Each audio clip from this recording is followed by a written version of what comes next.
আসসালামু আলাইকুম। শ্যাম্পু নামের বন্ড হুজুর, আপনারা যদি পাইতাম তাহলে করামুলার জুস খিলাইতাম।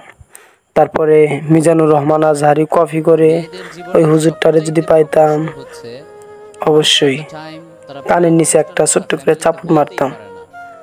কারণ তারা কারণ ভালো এই করেই জানে হুজুরটা হচ্ছে ফ্যামিলি মেম্বারসদের কাছে তাদের আমাদের চেয়ে সমাজটা বেশি সারা ইম্পর্ট্যান্ট। বিশ্বের মুসলমানদেরকে আমার ইমান মেয়ের ধ্বংস লাইফটা কি করবে। হবে, এই আমার হুজুরটা ফিউচারটা কেমন হবে, প্রেম এই প্রীতি চিন্তা ছাড়া তাদের কথা কাছে বলে না। বেশি ইম্পর্ট্যান্ট এই হচ্ছে হুজুরটার সমাজ কি মুখে বলবে, শুধু প্রেম লোকে আর কি প্রেম। বলবে।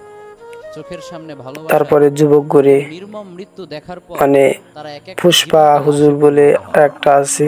ইন ফিউচার যাই কাউকেই হোক, আর সে প্রথমবারের এই মতো হুজুরটাকে আমি ভালোবাসতে কি পারে না। বলবো, তো মেসেজ পুরো ড্রপ করে, বায়োডাটায় খালি যদি আমি শুধু একটা মেসেজ মেসেজ ড্রপ। ড্রপ করতে চাই, তাহলে সেটা হচ্ছে মেসেজ ড্রপ আপনাকে করে, মেজর কোরআন যদি হাদিস নিয়ে কোনো সমাজকে কথা নাই, বোঝায়, আপনার হাজার কাছে হাজার বেশি মানুষের সামনে। ইম্পর্ট্যান্ট মনে হয়, পরে তাহলে আজকে সন্তান আমি জন্ম একটা না মেসেজ দিয়ে ড্রপ করেছি, সমাজ আমার হয় না। পিএস বলেছে আজকে একটা মেসেজ ড্রপ করব মেয়েদের নিয়ে।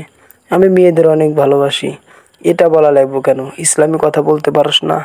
মেয়েদের তো অনেক সবাই সম্মান করে এবং ভালোবাসে, কিন্তু তো আর বলার দরকার নাই। তুই হচ্ছে কোরআন হাদিস থেকে কথা বলবি, এরকমভাবে বদমাইশি কথা বলস কেন? আর যদি ভালো লাগে আমার চ্যানেলটি, সবাই চ্যানেলটি সাবস্ক্রাইব করে পাশে থাকুন নিত্য নতুন নতুন ভিডিও পেতে সবার আগে, এবং ভিডিওটি শেয়ার করে ছড়িয়ে দিন। এই বন্ড হুজুরের কাছ থেকে সবাই দূরে থাকুন। এই প্রতারক হুজুর কিন্তু আমাদের ইমান আমল আখলাস চরিত্র সব ধ্বংস করে দেবে। কারণ হচ্ছে এই বন্ড হুজুর কোনো কথা পায় না, শুধু ক্যামেরা দিয়ে ওই পিএস দিয়ে ভিডিও করে নিজেই আপলোড করে।